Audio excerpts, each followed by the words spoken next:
Hey everyone, Kate Bohr and Fiona PM, joining you for this week's Facebook Live, where we're talking about psychosocial safety and what gets in the way.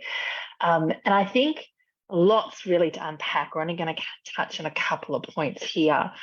We've got an article coming out soon that really digs in at a deeper level that we've been working on for a couple of weeks on this whole subject around psychosocial safety. But I think we think about this, Fee, one of the first things that really comes to mind is often some of this behavior is invisible or it's not seen by a lot of leaders or colleagues. And of course, when we look at remote working, this barrier, this obstacle is actually escalated even more because we're not in office as much. We're not seeing or observing behavior between colleagues, between team members.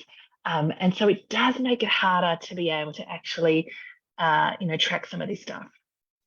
Yes, I feel like when I look at this, that actually leaders are now missing a lot of data points that could be really important here and really helpful.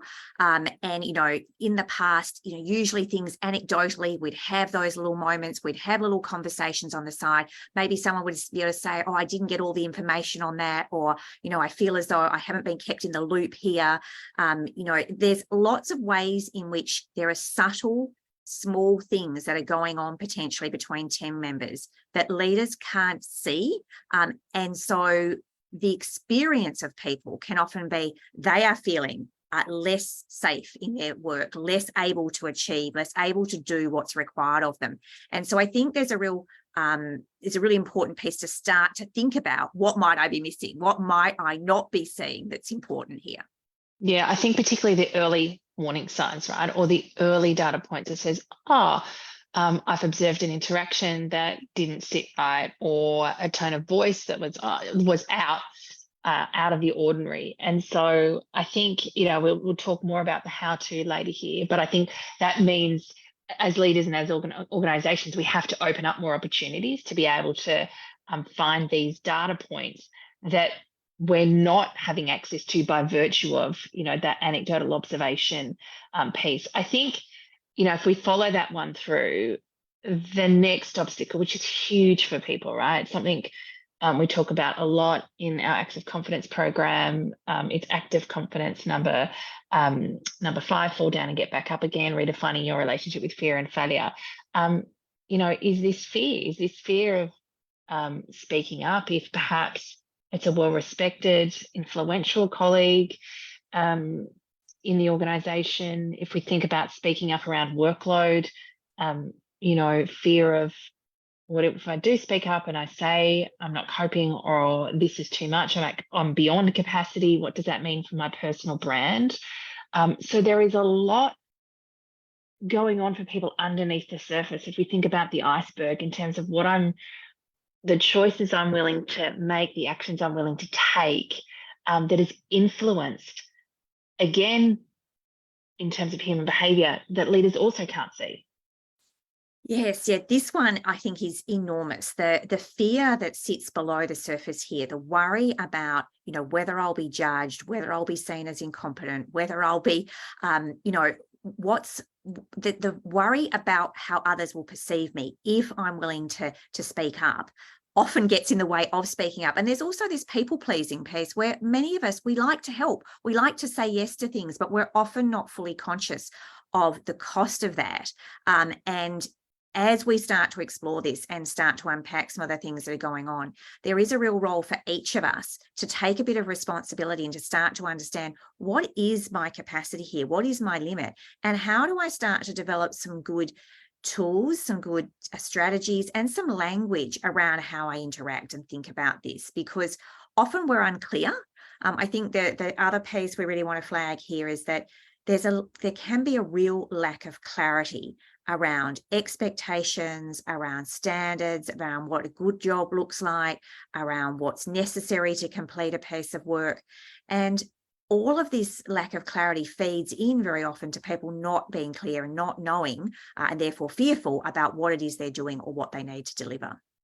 Yeah, I think if we circle back to fear for a sec, there is very real reasons why people don't call out certain behaviour with specific stakeholders. And you and I have both coached clients and witnessed experiences where, the person who, if we use the language victim, has had a very negative and career limiting experience by virtue of calling out some of this behavior. And so the dynamics that sit around this and the risks that sit around this are real for individuals. If we think about clarity, I think of lack of clarity creates confusion. And we see this all the time when we're working with clients around the performance of either their own performance or supporting their team members. When I'm not clear about what's expected of me in my role, I don't know what I can say no to. When I'm unclear about the behaviours of what our values equal, lots of organisations have values, that's fantastic. One of the things that I think is going to increasingly become important as we start to dig into psychosocial safety is organisations explicitly stating, what their values are not. Sometimes we say, respect at work equals XYZ. Respect at work does not equal XYZ. And so being able to explicitly state what's not okay behaviour in our organisation, so that I'm able to, call out behaviour with confidence, knowing that actually this is more than just my own personal perspective. This is actually an organisational expectation as well. And I think clarity is an interesting one. When we talk with leaders and organisations around this, the default response is, oh yeah, everyone's clear. Everyone's clear about what performance looks like. Everyone's clear what the priorities are for the organisation. Everyone's clear about the values. But I would challenge leaders and organisations to dig into that, because the number one piece that we see that often is a function of fear, is a function of confidence, and a lot of emotional well-being is a lack of clarity in organisations around those things. Yeah, I think that different perception here is huge. And we see, we go and do focus groups or run sessions with more junior level people, and we ask them directly. The verbatim feedback is, no, I'm not clear. I don't know. So even if we think we've given the message, often we need to check in and test that, because people aren't necessarily on the same page. I think this piece, when we think about the how-to here, how do we, deal with this issue of psychosocial safety and what gets in the way? That piece about explicitly being willing to say what's okay and what's not okay, and be willing to call that out. As leaders, there's a real opportunity here, rather than getting into the personal and what people have done right or wrong or good or bad, is just kind of to be able to say, hey, this is our value, and we've said it's not okay for people to do that kind of behavior in this situation. It gives us a really strong reference point that removes that personal layer that I think is really helpful. I think too, we really want to create opportunities to listen and to be aware of what's going on. And this is more difficult than it was. It does take a little bit maybe more planning. And what we've noticed every single time we've encouraged leaders to pause and slow down is they hear things and they gain those data points they're missing in a way that is really meaningful.